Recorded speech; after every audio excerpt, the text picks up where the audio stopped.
Oh. It gave me options for the recording. I wasn't sure what to do.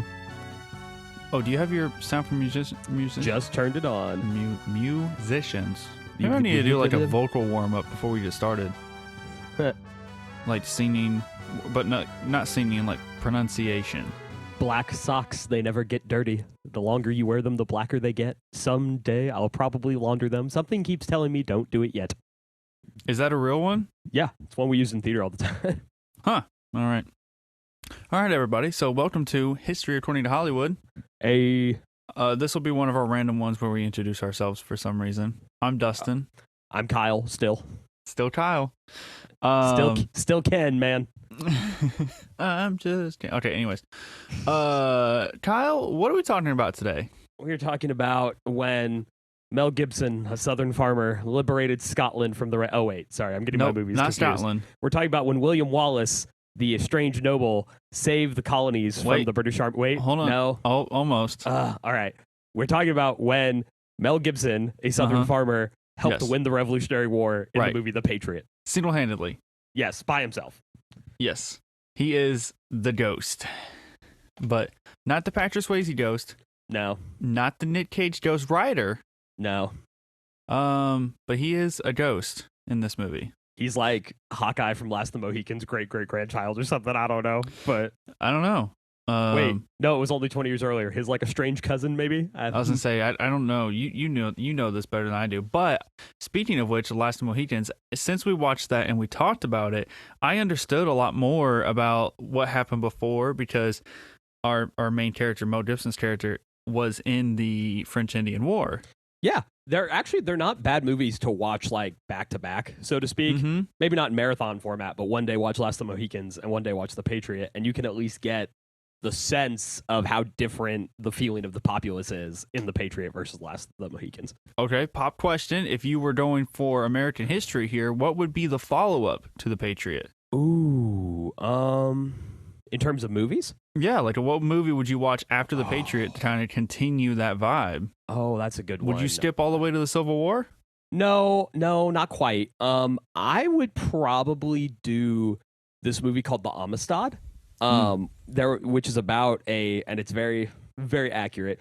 There was a slave uprising on a slave boat in the 1830s, I believe. Oh, is that Give Us Free movie? Mm-hmm. Yeah. Oh, okay, yeah, I've seen that.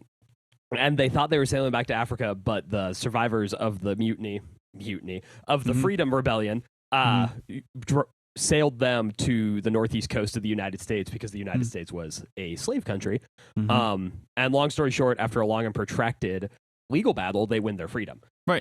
So that would be the next movie I put in if we're talking about like American conscience, because that shows that how quickly slavery becomes a really important part of like the American societal landscape. Like the 1700s trilogy here. Almost, yeah. I don't have another one for the 1700s because there's just not one really that's been made. But yeah. Well, maybe that'll be a future podcast episode. Maybe. Back to The Patriot. The Patriot from 2000, sitting at a 7.2 on IMDb, 62% from critics on Rotten Tomatoes. Sounds like a lot of commies in those critic booths there. That's what I'm thinking. Wow. I can assure you commies. the same people who really like Rocky IV will like The Patriot. I can tell you that right now. Now that is a double feature right there. You want to feel proud to be American. The Patriot and Rocky IV. Yes, our nationalism double feature. Yes, there you go. All right. America, heck yes. Yeah. Okay, but audience rating for Rotten Tomatoes is an 81%, which I feel like is much more fair, but we'll get to our opinions later on. It was nominated for 3 Oscars, Best Cinematography, Best Music, and Best Sound, but it didn't win any of them. That's wild, because it's really good in all 3 of those things. It is, and I mean, supporting role for Heath Ledger, maybe? Oh, dude, Heath Ledger. Not even a nomination? Or Jason Isaacs as the villain? Oh, yes. He also does a fantastic job in this. Mel Gibson does well in it. He doesn't do a bad job. At this point, he's Mel Gibson. You know what I mean? Like, he's kind of...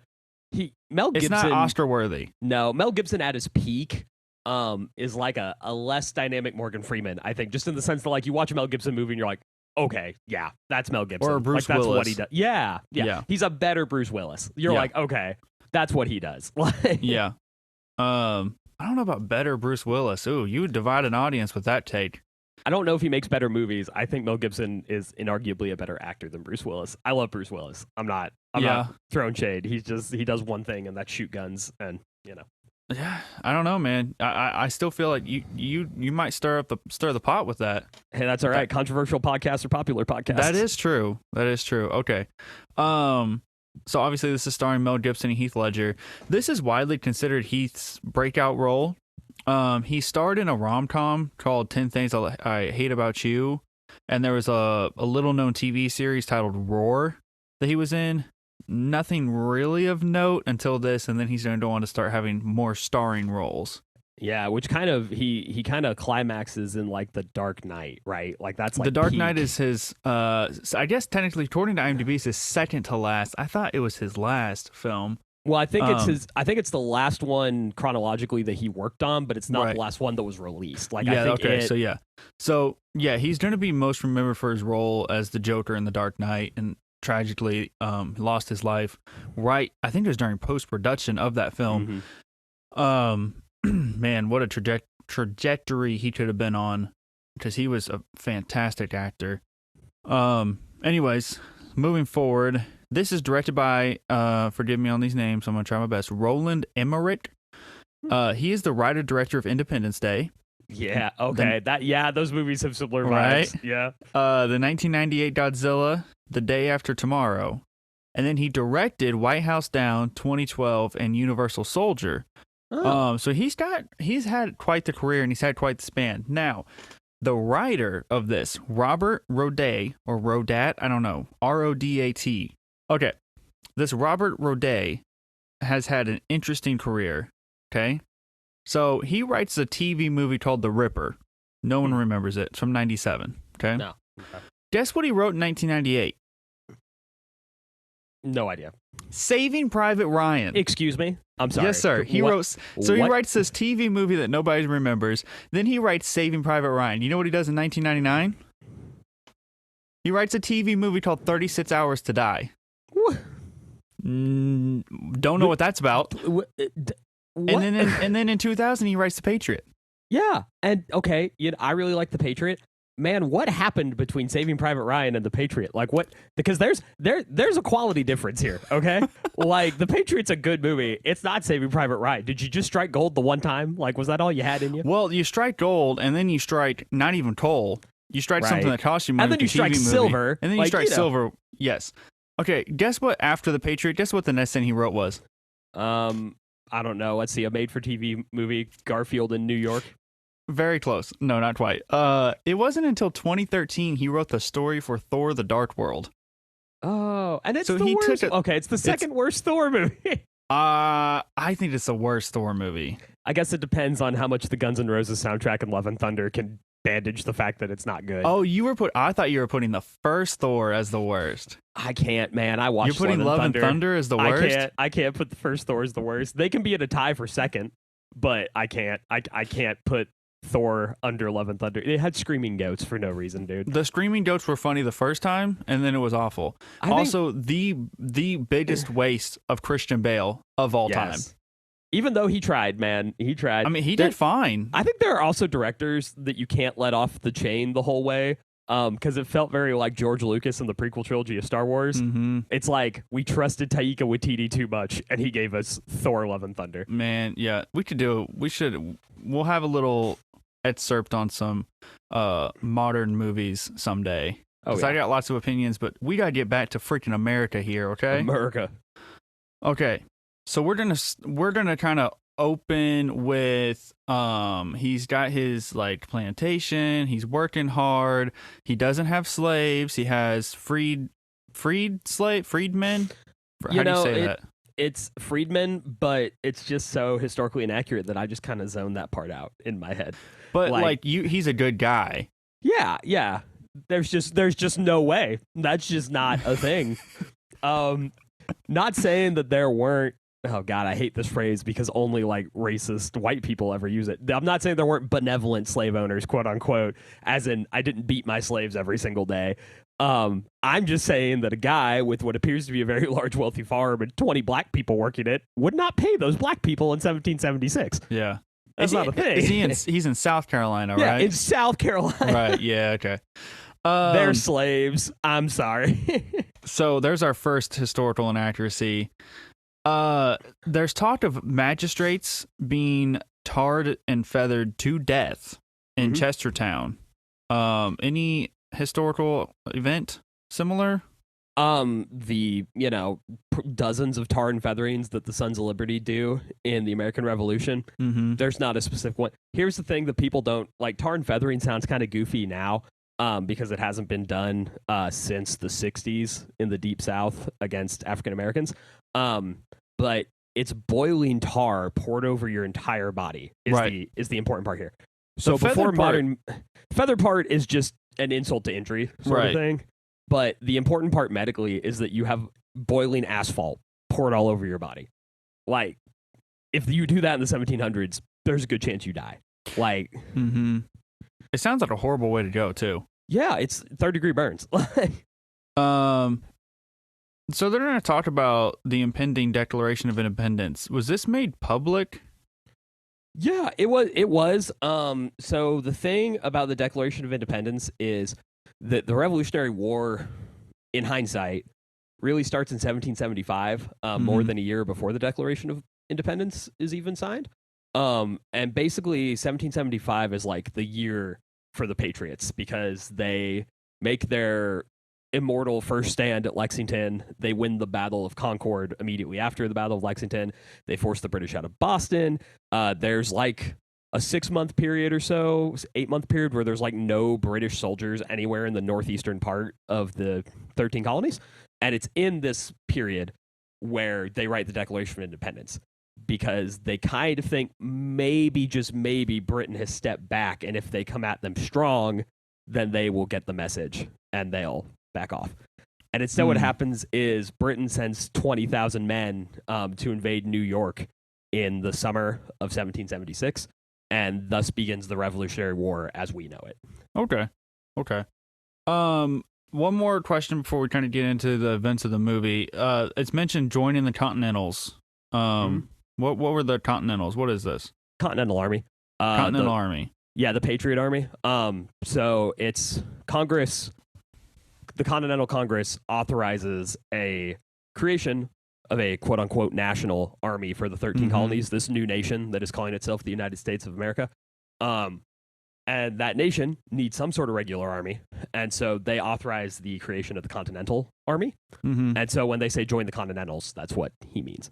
Is not just join a local militia, like actually sign up to join the Continental Army. Okay.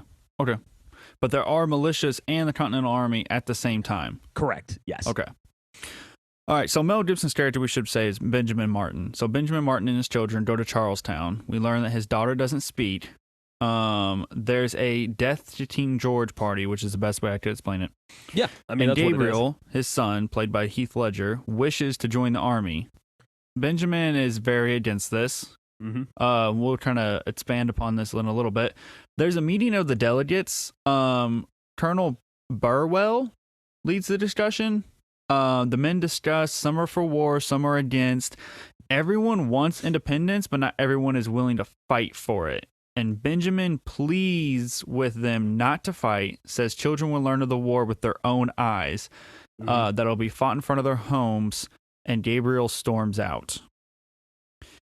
Why did the Declaration have to come from Philadelphia?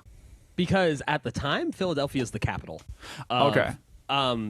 Because so the 13 colonies before the Constitution, well after the end of the American Revolution, are really a league, like a confederation of independent states that are coming together under the guise of one entity. And they each have their own state capital. So Philadelphia isn't really the true capital. It's simply the home of the Continental Congress. It's where the Continental Congress operates from. So the Declaration of Independence comes out of Philadelphia because it's written by Thomas Jefferson, who at that time is a member of the Continental Congress. Okay. The levee's going to pass.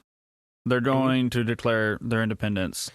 Instantly, men are going to begin enlisting, including Gabriel. And Benjamin's going to tell him, when you have a family, you'll understand. And Gabriel replies, when I have a family, I won't hide behind them. Yeah, and that's an important part that comes up in the meeting, is that everybody, we watched the extended edition, full disclosure, so there's a handful of scenes that aren't in the director's cut. In the extended About 16 edition, minutes. Yeah, in the extended edition, there's a very brief cut that I know for a fact isn't in the normal cut, where Benjamin's sister-in-law is who he stays with when he takes the children to Charlestown, which is just Charleston now. And she says they'll be counting on your vote, for independence, implying that most people think that he is going to vote war. Because he's a former soldier. Well, yeah, and he's clearly a well-respected, level-headed person. And so when he doesn't, he's almost immediately accused of cowardice. In the sense that he's told that wars are not only fought by childless men. This coming from the same Benjamin Martin who fought with such ferocity in the Fort Wilderness campaign. And the revolutionary colonel who he's been arguing with comes to his defense. And he's like, hey, even though he disagrees with war, he's not a coward. We don't accuse him of that. Like, he's the finest guy I've ever marched with. So, right. But yeah, this unfair branding of people who don't want to start a war in their own backyard as cowards is a pretty strong message in the early scenes of this movie. One thing that kind of stood out to me, I saw a "Don't Tread on Me" flag. Was that when this originated? I thought that was a Roosevelt. I thought that was his saying, or did he just have the big stick policy saying? Yeah. So Teddy Roosevelt was the big speak softly and carry a big stick. Right. Don't Tread on Me was a Revolutionary War flag. Okay, I didn't know it went back that far. Yeah, it was actually it's called the Gadsden flag, and it comes from South Carolina, which is really cool. So that's a little part of history that they did well. It was designed by Christopher Gadsden, who was a South Carolinian delegate to the Continental Congress, and who became a general in the Continental Army.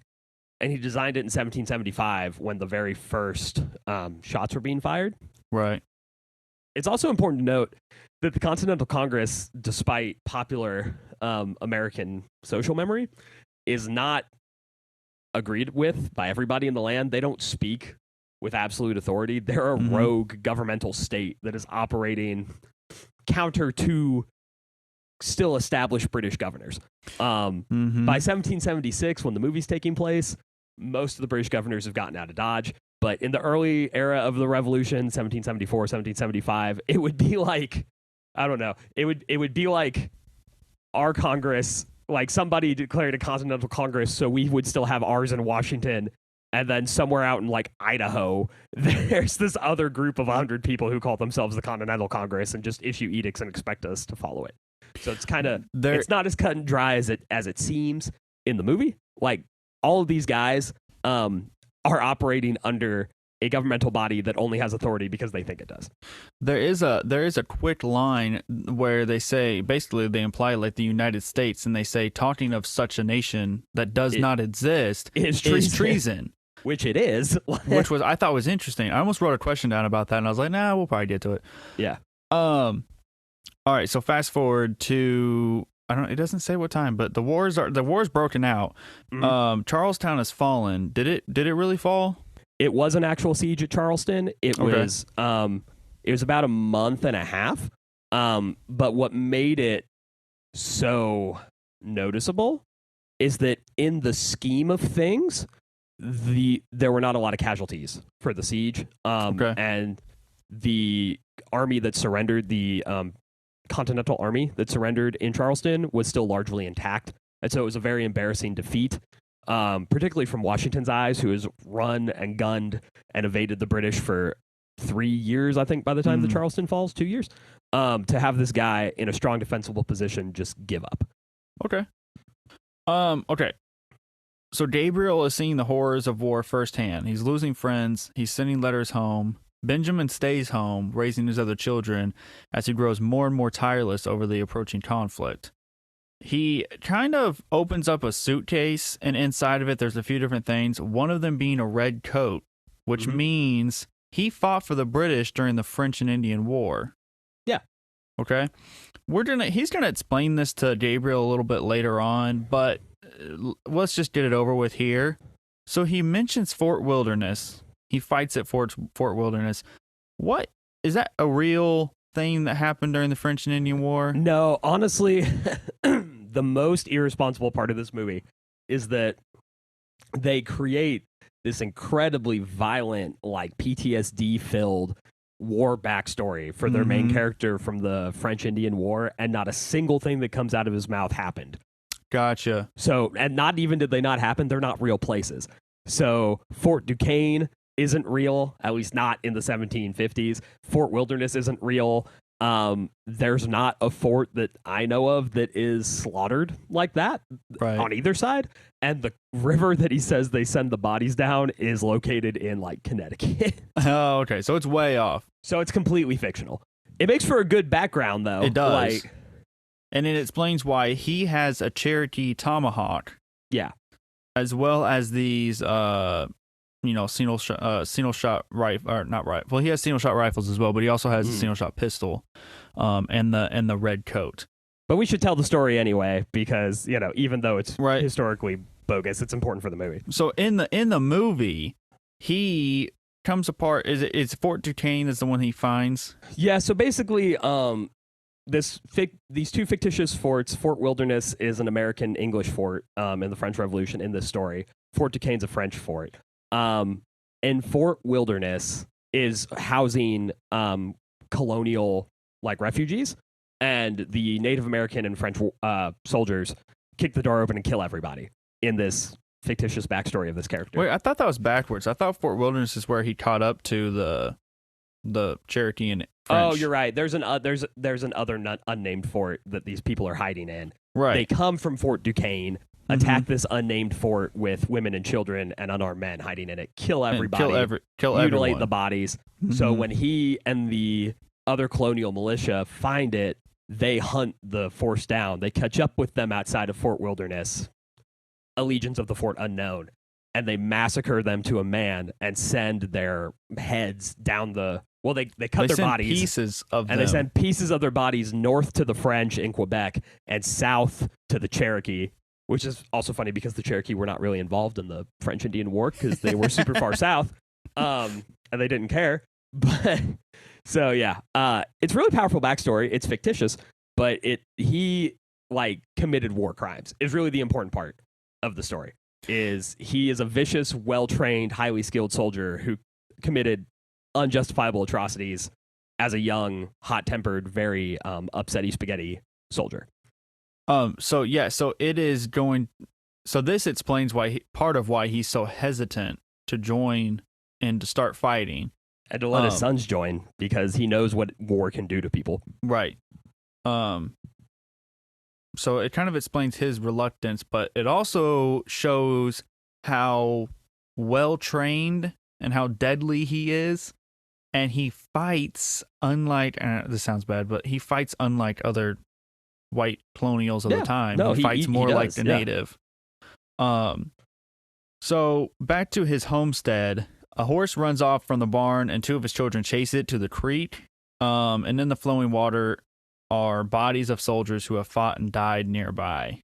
During dinner time, cannons to be heard in the distance. The war is just outside their property line. Trevor Morgan, who plays young Nathan Martin, like the middle child, will fight dinosaurs in Jurassic Park 3 just a few years later than this. Just a fun fact. Gabriel wanders into their home. Benjamin standing behind him with a pistol, tells him to turn around slowly, realizes it's Gabriel and, tends to him. Gabriel's going to talk about redcoats running through and killing surrendered soldiers, American specifically soldiers. One unit, the Green Dragoons, which Benjamin sees, and his second oldest child, Thomas, they see from their back porch. There's a massive field behind their house where an engagement occurs, and they watch as the colonials retreat, and a handful of units that try to stand their ground get run through by dragoons, which are just light cavalry. They reminded me of SS and like Nazi Germany. Like they're That's kind how of this. that's how the movie represents them. They're like really this core yeah. of like super crazy people. Yeah. Yeah, crazy, more vindictive, more violent, but also like considered higher and like really good at what they do. Yeah. Yeah, they're like the evil Marines of the British Army. Yeah, so like you said, the fight is on their front lawn. Soldiers line up, fire, and die where the children had been playing just hours before. Gabriel wakes up the next morning to see soldiers from both sides being treated for wounds on their front porch. Redcoats march through the fields, approaching the house. Enter Sir Fancy Hat, Colonel William Tavington. Tavington? That's right. Yeah, Tavington. Played by Jason Isaacs, best known for playing Lucius Malfoy in the Harry Potter franchise. Yeah, he's Captain Hook in that weird like early 2000s live action Peter Pan. Yeah. Mm-hmm. He mentions of King Henry offering freedom for any slaves that have fought for the crown. Is this real? I mean, it's King George, so I think you misheard the name, but it is real. Oh, yes. Does he say King George? Yeah, he does. Oh, okay. It's King George wasn't paying III. attention. But yeah, no, that is true. So Britain, as early as like, 1775, 1776, basically. So the British Empire has slavery, but almost all of it is in the American colonies at this point. And so the Parliament just says, hey, if you hate your white slave-owning master and you would like to come fight for us instead, when we win, you can have your freedom. And shillings. And we'll pay you. And there's actually Lord Dunmore's regiment fights in the American Revolution on the side of the British, and it is completely made up of slaves who ran away from their plantation to fight for the British, and those who survived the war did indeed get their freedom. Wow. Yeah. Interesting. Mm-hmm. I mean, can you blame them? I wouldn't. I'd do the same thing. And then the Continental Army turns around and does it, which we'll see in the movie later. Right. But not until a couple years in. Not until they have to. Yeah. Gabriel's dispatch, so he was carrying a letter. And it's found, and he's labeled a spy. Tavington orders to have him hanged, and then proving he's a true villain, he points the gun at the children and orders the wounded American soldiers to be killed. We're going to learn to hate this guy. He starts off strong. Thomas, who is the second oldest brother, but there's a big age gap. He's not even 15. Yeah. Tries to free Gabriel and is shot in the back by Tavington, who then calls him stupid boy. And just rides away.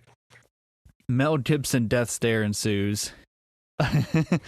Benjamin looks around, holding his dead son, watching his oldest being taken away as his countrymen are killed, house and barn burned, and realizes the time to fight is now. And he says, all of you stay here. He rushes into his burning home to collect his weapons like a... That you haven't seen before. Like, you don't know where these muskets come from, but suddenly he has 3 muskets, like 6 pistols, 2 tomahawks.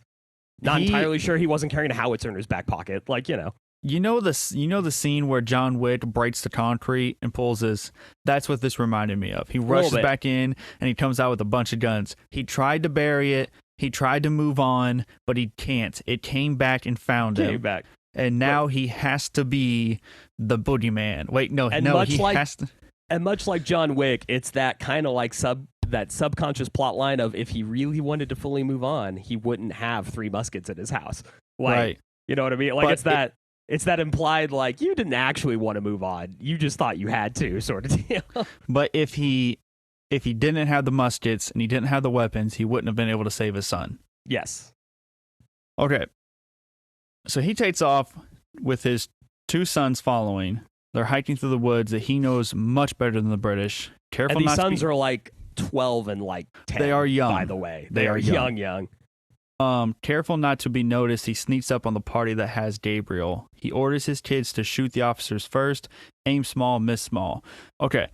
So as I watched this, I was thinking, this scene reminds me of John Wick. Obviously, this came out before John Wick. And then that aim small, miss small from American Sniper, which also came out well after this movie. And I was like, is this movie a little more influential than we give it credit for? Probably, yeah. Aim small, miss small is also just a general, like, target shooting thing.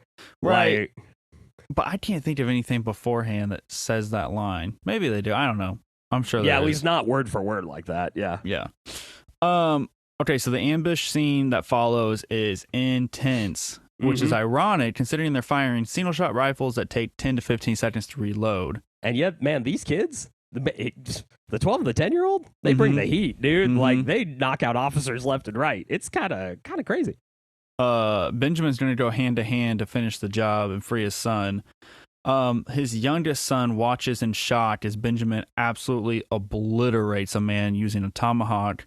Who's already dead, for the record. Well, he or dying. He's dying. He's mortally wounded, but Benjamin is going to continue to beat him until he stands up and is just covered in more blood than the sheets in a 1980s summer camp slasher. Oh, it's bad, man. Talk about red coat, am I right? Right. Like, yeah. He this is his full. I mean, he's wearing a white shirt. Is this symbolic of he has turned in his innocence for blood? Oh, I think so. I think it so is. Or his pure life for the corruption of war. You know, whatever. Like, he's giving whatever it up. you want to phrase it. Yeah, it's gone. Because he never wears just a white shirt again. Does he not? I don't think he does. Not unless like he's sleeping. But none of his costumes after that are just that white shirt. He always has that vest on. He has something over it. Yeah. Mm-hmm. All right. Ooh, nice. Costume theory. Benjamin takes his family to Charlotte Selton's house. This is his sister-in-law. His hot sister-in-law. She's played by Jolie Richardson, best known for the Nip Tuck show. That's a personal favorite of Kyle's. Whoa, hey, whoa. Look, man. I don't even know what it's about. It just says Nip Tuck. I think it's like plastic surgeons or something. But I was like, oh yeah, Kyle probably loves that show. Wow. All right. Benjamin follows Gabriel to fight in the war after Gabriel refuses to stay. His daughter won't tell him goodbye. Again, Gabriel passed a home where like a thief is barreling out of the driveway with a bunch of stolen goods in a wagon. Is this real? Does this happen? Oh, it happens every time a city's abandoned because of approaching armies, like in any war. There's always people who are going to stay behind who either they just waited too long to evacuate or they're stealing other people's stuff. And we don't know which one this guy is. So they're going to stand in like a second story window and watch this battle unfold in a nearby field. And man, that cannonball decapitation is both disgusting and hilarious at the same time. After a devastating loss, the Americans regroup. They need to hold Cornwallis in the South for 6 months until the French arrive. This is going to kind of set up where we are for the rest of the movie. Because it also sets up Benjamin's opinions on warfare and the state of the Continental Army, because the very brief battle scene that we witness through the eyes of Benjamin and Gabriel is that the Continental Army itself, so the guys in the blue coats, stand pretty well against the red coats. But the militia that make up a large part of the army can't do it. They can't go toe-to-toe in the field with British regulars, and so they break, and then when they break, half your army's gone. And he even says that General Gates is a damn fool. You can't meet the British army head-to-head in the field. It's suicide. Fun fact, Horatio Gates, this battle is based on the Battle of Camden in 1780, where Horatio Gates does take an army that is half militia and tries to meet the British head-to-head in the field and gets absolutely curb-stomped and never holds a significant command in the Continental Army ever again. So this really did happen, and it is a big defeat for the American Army at the time. It's very bad at the time. Yeah, and this is also true because the South does have a smaller amount of professional Continental soldiers than the North does, because they just don't have the resources that the British do. And so there would be more militia. Yeah, there are more militia in the South, and that's why they lose, is because you have less creative commanders combined with a less, generally speaking, a less supportive populace against better British commanders. And to top it all off, you have a less conventional army than Washington does, because Washington, in his winter camps, especially Valley Forge, has European advisors, and he has men, and he trains them into what actually becomes a very impressive European-style fighting force. It's small, but it's the anvil of the Continental Army. Like, Washington's Continental Regulars can bring the heat to the British, and they do several times. The armies in the South, the regular regiments that Washington can spare, or the ones that the states can make, or the colonies can make and train, do okay, but the third to half of each standing army that's militia, they can't fight conventionally. That's not what they're designed for. It's not what they're armed for. It's not what they signed up for, you know? So Benjamin's going to meet up with the rest of the Continental Army in this area, and he's going to basically begin taking over the regiment. He's going to give orders to the men and leading the charge. Now he's going to lead the militia, but he is working hand in hand with the Continental Army themselves. The British leader, the Cornwallis, is talking about a land grant of 100,000 acres, which is a reward from the teen. This kind of how they were promised, like, hey, go take back this land from the rebels in the eyes of the British, and we'll give you a good chunk of it. It really depends. There wasn't an official bounty because that's just your job. If you're an officer in the British Army, you receive regular pay. You get a pension when you retire. You're not really rewarded with land. It's not feudal Europe. That being said, if you were a down on your luck man like Tarleton is implied, or not Tarleton, Tavington is implied to be, and you don't come from money, and you are a purely military figure, you could leverage your successes in a war into land. So it wouldn't have been as like cut and dry, congrats, here's your land, as it's portrayed in the movie. But there would have been the sense that if we win and we stay, there's a good chance that we will be rewarded something or other by the government's good graces. So not really like a bounty you could expect so much, but you could be like, okay, like I could use my soldier pay or something to at least wrestle my way in here. So they're going to go out and they're going to start recruiting. Heath Ledger's character, Gabriel, is going to go to a church, and then it's going to appear that our 90s unnecessary romance is going to tag along into the new millennium, because here we go with young beauties Heath Ledger and Lisa Brenner. They're going to fall in love like it's manifest destiny. Why? Because they knew each other when they were kids? I don't know. It's better than Last of the Mohicans romance, but still, here we are. Now we have Dear Ann's over our montages. Yep. Moving on. Sewage guy from Parks and Rec is going to make another appearance. Never knew this guy was the figure that he is. His name's Kirk Fox. I don't think I ever looked it up for any of the other.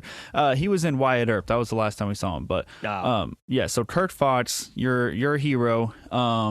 Makes another appearance. He's going to be one of the militia guys. He's going to be recruited in a saloon. Oh, is he the crazy one with the long hair?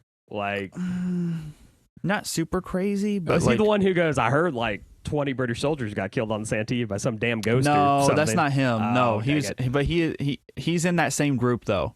Oh, okay. He's in that same group, and he's going to be in here for most of the movie, I think. Afterward, we get the first shot, and it's going to be a couple different times, but this is iconic. Benjamin is melting down his son Thomas's figurines, the metal figurines, and making them into musket balls to fire back at the people who killed him. And they're metal British soldiers, which is a very telling like little snippet. Guerrilla warfare is going to start showing up here. This is when he's going to start leading the militia in these small ambushes. They're going to flank them. They're going to pop up from behind trees and from tall weeds, things like that. So guerrilla warfare during the Revolutionary War was revolutionary? No. Gosh dang it. No, I mean, that's a good pun, but no. So guerrilla warfare has existed pretty much since organized armies have existed. The Roman Empire had to fight against guerrilla tactics. Wars that occurred in the Renaissance had to fight against guerrilla tactics. Conquistadors fought against guerrilla tactics. So half of the French and Indian War was guerrilla tactics. It's not so much that it's revolutionary, but it's within reason. The American Revolution is one of the more. It is both good evidence for why militias cannot work against organized professional armies and why they can when used correctly. But I mean, World War II has guerrilla warfare. Like it's been around since humans have been killing each other, honestly. Okay. Yeah. Lots of talk here in the militia camps about freedom for African Americans if the colonies win their independence. Now, we talked about George Washington's going to offer freedom for slaves who join the Continental Army, but they're talking about with the Declaration of Independence and this new nation, slavery is going to be a thing of the past. That's kind of what they're talking about here. What are we looking at here, man? So that's one of these. So I said that after the kid gets gunned down in a very Nazi-esque style, that the historical like detail of the movie goes off the rails. And that's another thing, is that there was, I don't want to say nobody, there was very, very little arguments being made that the new country would just abolish slavery. Washington and the Continental Congress did offer that slaves who fought for the Continental Army would have received their freedom papers and pay for the soldiers. And that is true. That did happen. They did it pretty much directly in response to all of the escaped slaves were fighting for Britain, and all of the slaves who couldn't escape were spying for Britain. Because if I'm an enslaved person and one side is offering me my freedom and the other side is telling me to get back to work, man, which side am I going to help? Oh no, that's such a difficult decision. So it definitely was not like we should give these people a chance. And it was 100% we need some of the slaves to fight for us. They can't all go fight for the English. Right. So, but as far as mass abolishment, there's debates about it when they try to make the Constitution and all the Southern colonies. And at that point, Southern colonies are like Maryland down, say no, like hell no, we're not doing anything that gets rid of slavery. The closest they get is they banned the slave trade after 1812. Like they put a provision in the Constitution that you cannot bring new slaves to the United States after 1812, 1808, somewhere in there. That's a step forward. There was a lot of belief that it would just naturally die out, because before the creation of the cotton gin, slavery is not the massive economic market that it becomes. So there were a lot of founding fathers who did that ironic rich white guy thing of, we own slaves and we probably don't treat them any better than anybody else, but we think slavery is bad and it shouldn't exist in the future. Hypocritical. Oh yeah, 100%. Okay. And there's a handful of people like Colonel Lawrence, he's the side character in the Hamilton musical, who were abolitionists, who did want all slaves to be freed, but it wasn't something that people were going to be saying left and right. Like, again, a farmer owner's son from South Carolina would not have been telling this slave, oh yeah, we're going to free all of you, don't worry about it. Like, that wasn't a mass public movement. Right. Okay. So Benjamin Martin and his militia has kicked an ass for quite a while. Well, it's helped that they're trained by that French general, or colonel, that French colonel, who is training them in not line warfare, but accuracy and precision and discipline. He's training them to be real soldiers who fight unconventionally. Like, there's a scene here where a ship carrying supplies explodes in the harbor before the delivery can be made. Any real life equivalent? Not that I could find. Okay. That wasn't really. British ships were low key inaccessible.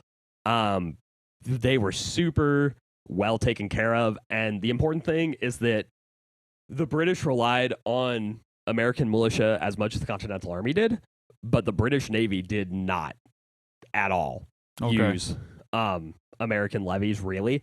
They didn't need to. And so if you'd have tried to approach a British ship and you had a colonial accent, they may not have shot you on sight, but you weren't getting on their boat. Like, that wasn't a thing that was going to happen.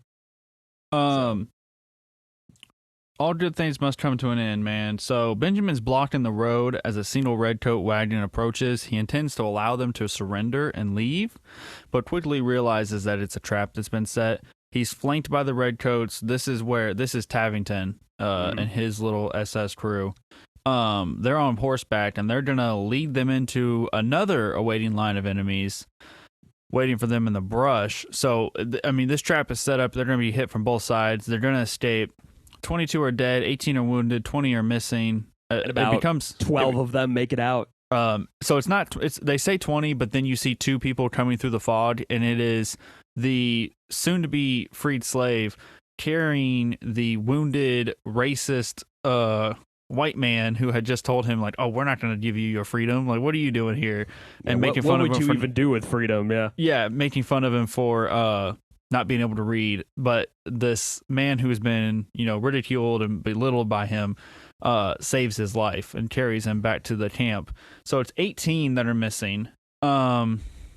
This is when Benjamin's going to tell Gabriel what happened at Fort Wilderness. And then it's time to free our 18 men. this Well, is the because most. they're going to be hanged one at a time until they give up everybody else. Yes. So they're gonna. Yeah, exactly. This is the most Mel Gibson scene of the movie. Benjamin is now promoted from ghost to Holy Ghost. In this scene is what I put in here. He meets with General Charles Cornwallis to discuss the rules of future engagements as well as releasing of the hostages.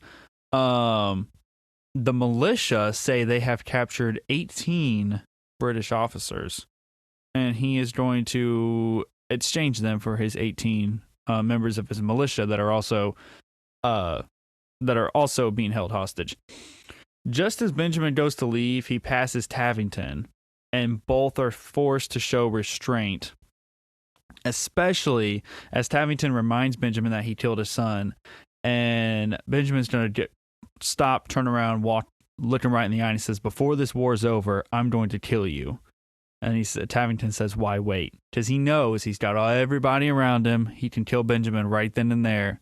Or if he didn't, someone else would. And Benjamin says, "Soon." Gabriel had told him, "Stay the course. Win the war. You can have your revenge. Stay the course." That's going to become important here in a minute. Benjamin whistles, and the two dogs that he had returned to Cornwallis, the two beautiful Great Danes in this movie, are going to run out and follow him. And then we're going to see that the quote-unquote British officers are actually scarecrows wearing red coats. Like I said, the most Mel Gibson scene of this movie, in my opinion. Which is so good. It's also really funny because when you watch it, you have seen that the militia don't kill prisoners, not after Benjamin and Gabriel put their foot down about it, but they don't really take them because that's not how militia strikes work. So you're like, prisoners? Like, and then, oh, okay, he didn't have prisoners, he just made it up. I got you. Tavington's going to get the go ahead. Be as scorched earth, as brutal as you need to be. Bring me this man.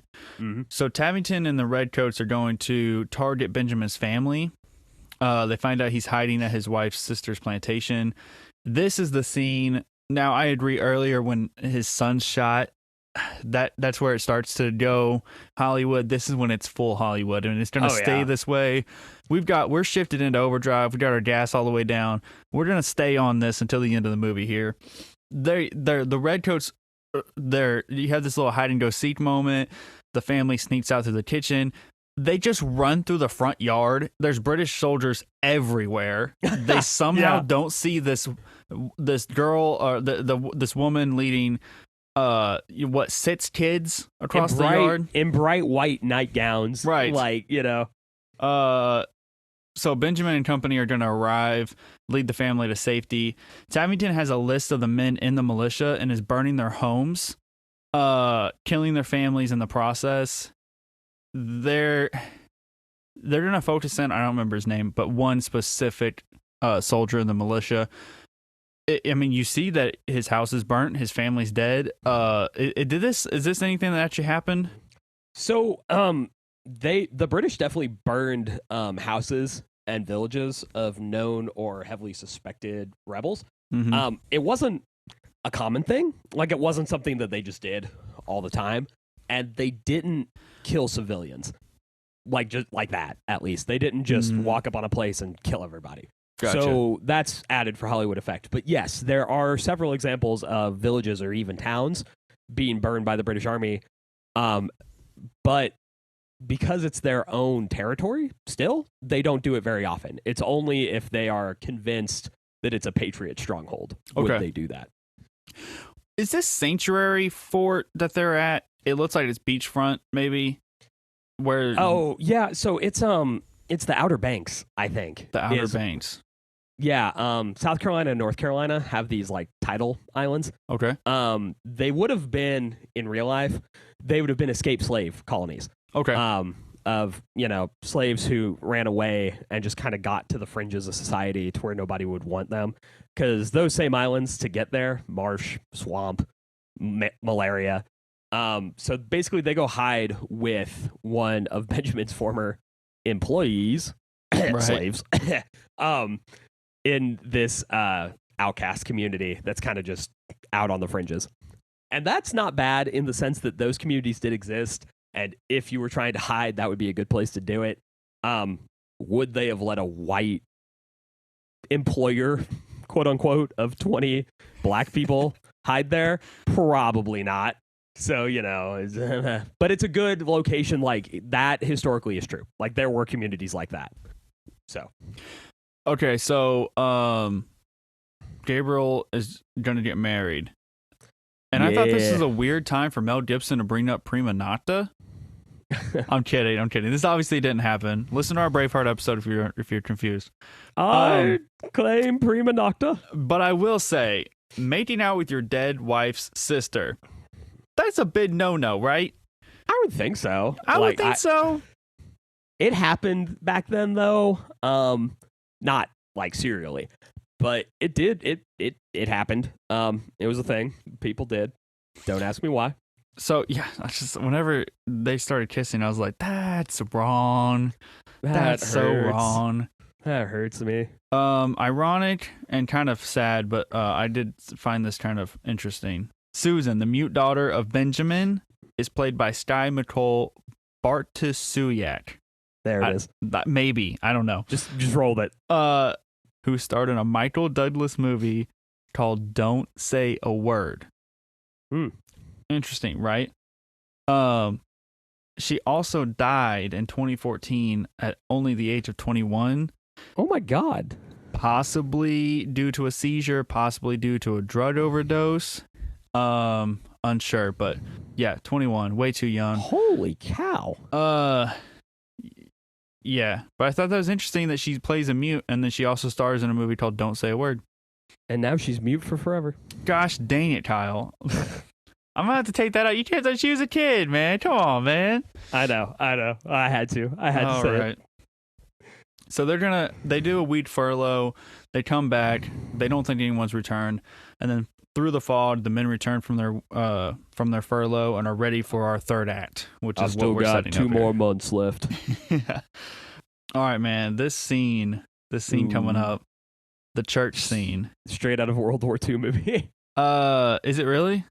Well, I mean, no, but that's the vibe. That's the vibe, yeah. Tavington and his SS Dragoons roll into town where they force everybody into a meeting, so to speak, and it's been revealed off and on through the movie, but you're reminded in this scene that Tavington's right-hand man, it lived in town with all of these people, and he's a British loyalist through and through. He believes that they are citizens to the crown, that they are servants to the crown, and that this is treason.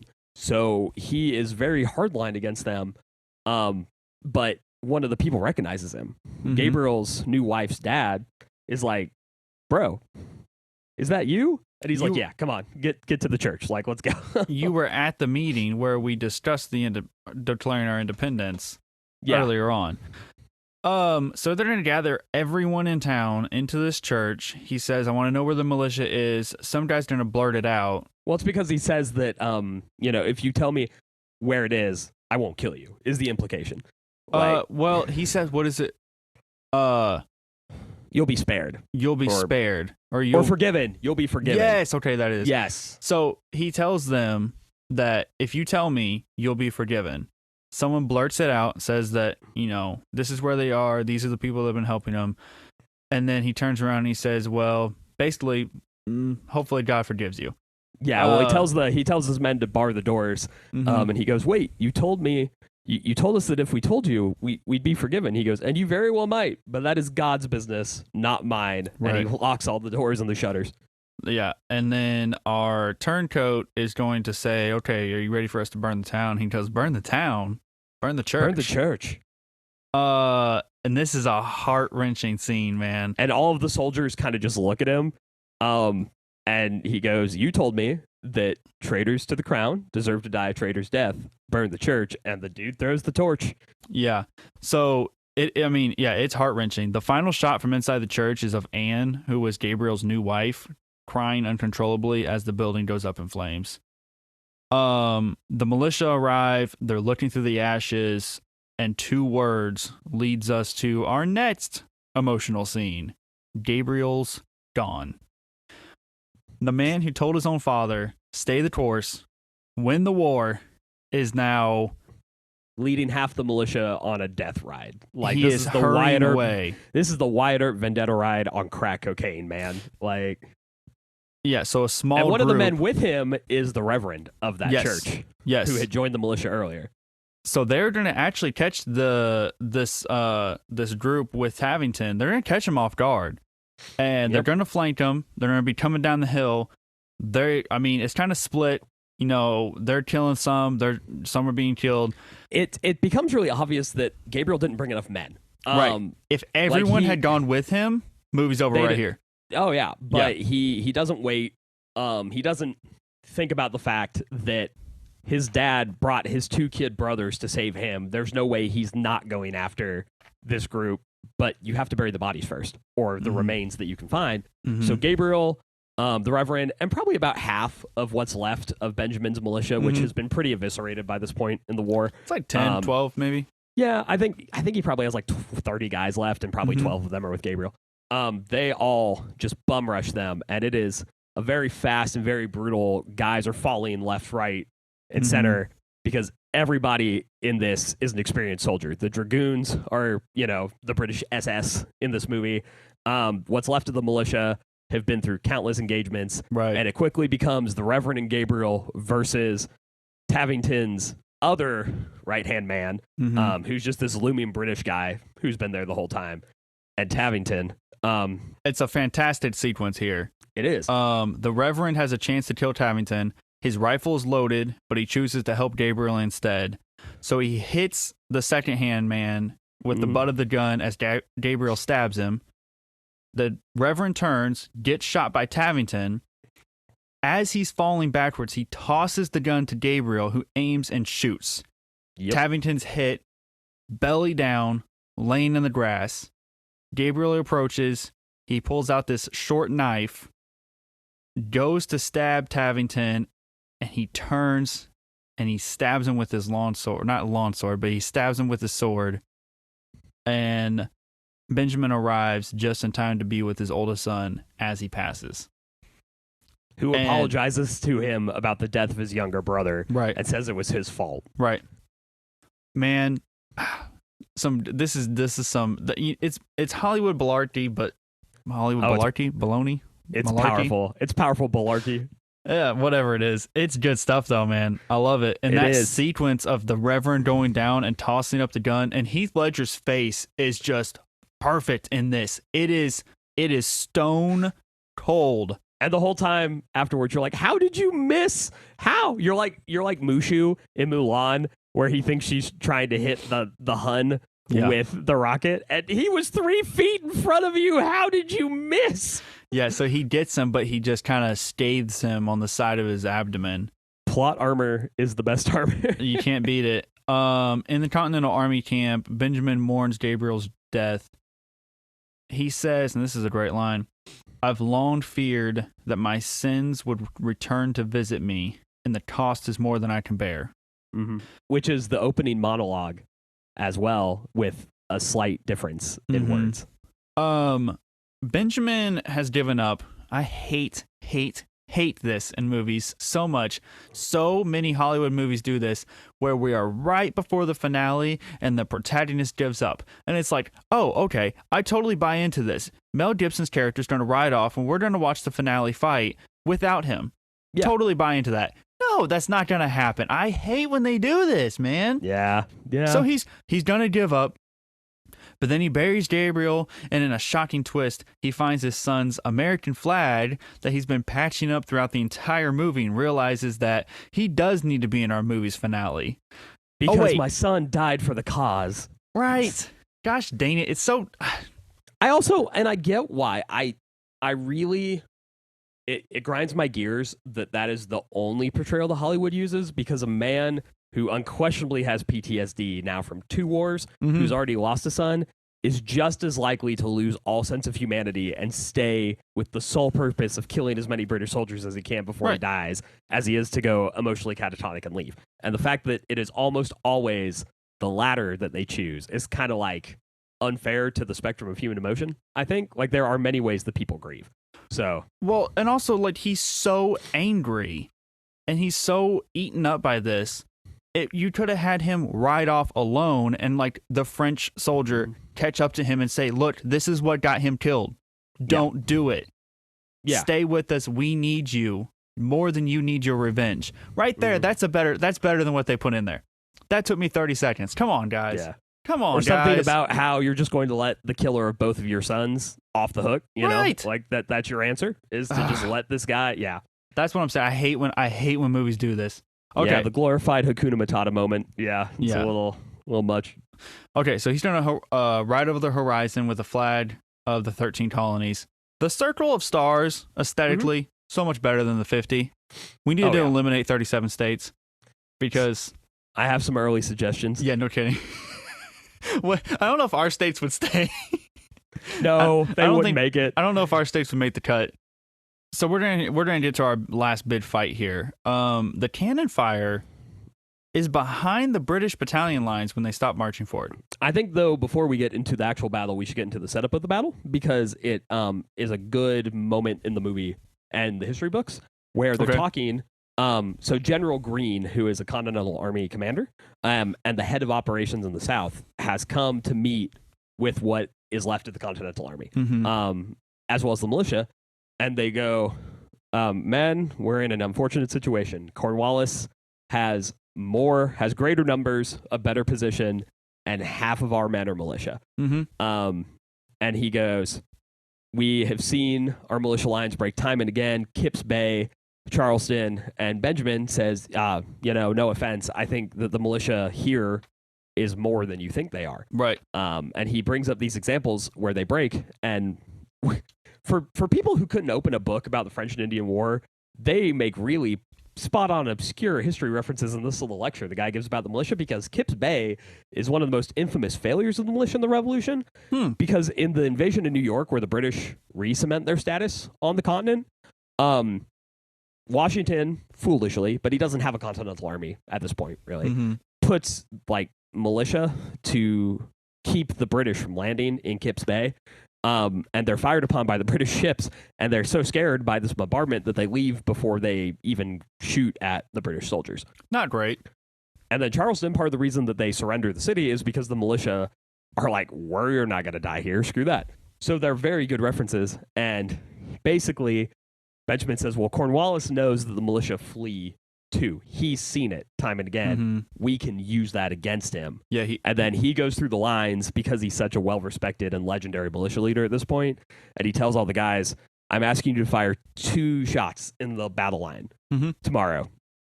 And the guy goes, a lot can happen in 2 shots against British regulars. And he goes, all the same, I'm asking you to stand there for 2 shots. That's why I'm not asking you to fire 3. Yeah, that's why I'm not asking you to stand there for 3. That's such a good line. Okay, let's get to the battle here. This is going to be like our longest episode. Okay, so back to what I was saying. The cannon fire is behind the British battalion lines. But the cannon fire is British. It's their cannons. I think it's just a poor editing choice. I think so too. But because I think really what is happening is that the Americans are overshooting the British and the British are overshooting the Americans. They're trying to find the range. But when you look, okay, I thought the same thing. But in the scene, you see the British cannons firing because you see it like bounce and roll and it takes the guy's leg off. And it's in between the two of them. It's in between the Americans and the British. And then they're still marching forward. And then by the time that they finally stop, there's explosions of the cannon fire, and it's behind the British. Yeah, I mean, it's possible in the sense that like cannon malfunctions happened. I guess, but I honestly just think. But they it's tried to also look Hollywood. Cool. I think they were just trying to put like cannon shots everywhere. Yeah. So the cannonball leg amputation, that was sick, but also kind of dope. Yeah. Why do they not duck when the other line prepares to fire? Like you can hear them. Ready, aim, and hit the ground. Like, why would you not? I don't know. That's just my opinion. That's such a good question. I don't know, but that's how it worked. That's the craziest thing. You just lined up like 50 yards apart, maybe 25, and you just aimed muskets at each other in like 1,000-man line. You just unleashed. Like that's what you did. With how close they are. If you had enough spears, do you think throwing spears would be more effective than firing rifles? I think it'd be as effective for Like, sure. because you could probably throw what? You could probably throw 4 spears before they could fire once.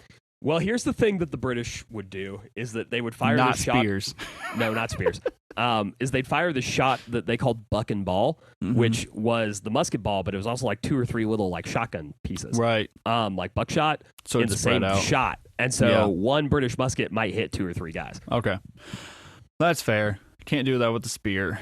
No. Okay. Tavington charges before he's given orders. The militia retreat, leading the British to a second line of fire where they get absolutely obliterated. Oh, yeah. The militia and the army then charge together, turning every red coat into a brown pant. Hey. Elin just shook her head when I told her that. I thought that was pretty good. So Benjamin finds Tavington on the battlefield, but the line is retreating, and he has to regather the troops by charging back up, carrying the American flag. So he is the symbol of hold the line. He's gonna flip a freaking horse by puncturing it with an American flag, similar to a spear. Maybe that was why that was in my head. Maybe. And then drops the last bullet from his son's figurines into his pistol, and he hits Tavington in the shoulder. Because a cannon shell explodes behind him right as he pulls the trigger and it knocks his aim out. So using his Cherokee tomahawk and a short knife, is that Gabriel's knife? Yeah, I think it is. I think it actually. is. Him and Tavington are going to engage in some Assassin's Creed combat. And Tavington kicks his butt. Yeah, Benjamin's health bar is blinking red, man. He's low. Like, Tavington shows that he is the Magua of this movie. 100%. You do not fight Tavington. He's going to go in for the kill as the Americans are winning the battle. Like, they've won, essentially. Yeah. But Tavington doesn't care. He's going to kill Benjamin. He goes for the kill shot, triangle to dodge, trigger for bayonet to belly, and he says, "My sons were better men." Triangle to dodge. I hate you. I was just going with the Assassin's Creed theme here, man. Guys, I don't know what Dustin was drinking when he was watching this movie, but that was the problem. There are no PlayStation controls that pop up in this movie, I promise you. No, but it is a good sequence. You know what's going to happen, but it's a good sequence, and I like that he stabs him with a. There's bayonet's not even on a gun, is it? It's just the end of a. Yeah, it's just the attachment itself. Very neat. Tavington dies. The Brits retreat. The French arrive. Now, almost 300 years later, our new nation, built on the sacrifices of countless men and women, though flawed, still stands as independent and defiant as ever. God bless America, and may the general public one day forgive Mel Gibson. Did he pay you to write that? Is that what No, happened? but I mean, like Robert Downey Jr. did. He had one rant, and he's never been seen since, essentially. Yeah. So, it's the world we live in, man. What are you gonna do? I mean, he's in the Expendables 3. You know. Like, yeah, but everyone is. I'm pretty sure I had a cameo. I think I might have been a tank driver in the Expendables 3. I don't know. Sure. It was a blur. I didn't help it out any. All right, man. Bitch dope, bitch nope. You want to go first? You want me to? Yeah, you go first. You spent all that time I got writing mine written down. Writing your endorsement script. Yes, sir. Okay, here we go. And 3, 2, 1. Okay. Biggest dope. For me, is writing the line of drama and melodrama. Like it's dramatic and it's almost too dramatic, but it plays up to it in a good way. It gave us characters to relate to that had layers, and we cared about them throughout the film, which I think is the best part. I even kind of cared about the romance. The biggest nope is the early 2000s CGIs that you can spot, like the ships and some of the larger army scenes. It sucked then, it sucks now. All right, moving on. Okay, biggest dope. Definitely the line warfare. Super good. Not perfect, but really good. I was watching it with my sister Sarah, and she goes, "Dude, warfare back then was balls to the wall." She goes, "Like it was just you had to be a different balls breed to the wall." She goes, "You had to be a different breed of stupid to be a soldier back then." True. Biggest nope. Little historical accuracy things that you just didn't have to be lazy to get right that they just dropped time and again. There you go. Nice. The whole backstory. Yeah, the fact that you not even real fort names. Like it's not even like you picked a bunch of names of forts that existed and they just weren't in the same area. Oh yeah, that's frustrating. But yeah. What's your ratings, man? Personal and historic. Yeah, personal enjoyment. I'll give it a 7.5. It's very Last of the Mohicans-y for me in terms of personal enjoyment. Like I'm not going to watch it all the time, but I never dislike it when I watch it. Historical 5.5. Maybe You should probably do like a first half and a second half. Yeah. Okay. Historical trends, like greater historical, I don't know, vibe. I might give it a 6.5. Mm-hmm. Historical detail, 4. 4.5. It does a pretty okay job of like, if you already know the Revolutionary War, you can pick the pieces out of it. So the final battle is supposed to be the Battle of Cowpens, or the Battle of Guilford Courthouse. The problem is it uses the size of armies from the Battle of Guilford Courthouse and the strategy from the Battle of Cowpens. And they're both important battles in the southern half of the American Revolution. One of them is a colonial victory or a continental victory, and then one of them is a Pyrrhic victory for the British that ends up getting them defeated because they lose so many men in Guilford Courthouse that they have to retreat to Yorktown, where they eventually lose. But it's like, you could have just picked one, right? Like, you could have just definitively made one of these. Yeah. And the fact that, like, Benjamin Martin is more or less based on Francis Marion, a swamp fox who was a militia leader, but he's not at the same time. Things like, yes, of course, the wealthy white farm guy is going to pay these black people to work his land when slavery's an option. Like, no, that wasn't a thing. Ironically, this came out the same year as Gladiator, and you remember my biggest gripe with it was that Maximus is this holier-than-thou character. This impossibly unflawed human. Right. Yeah, same thing with Benjamin Martin. Right. Like, I want to make Rome a republic again. Same way here. I don't own slaves. I return the dogs. I don't do these things that other hell people would. You don't, man. Like, please, don't give me that. Half of the reason the South fought the Revolution is because they thought that England or Britain was going to discontinue slavery. Because they convinced themselves that was the thing that was going to happen. I tell you what, though, man.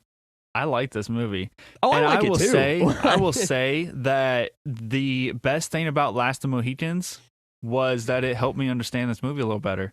There you go. That's my favorite part of that movie. That whole movie helped me understand this movie.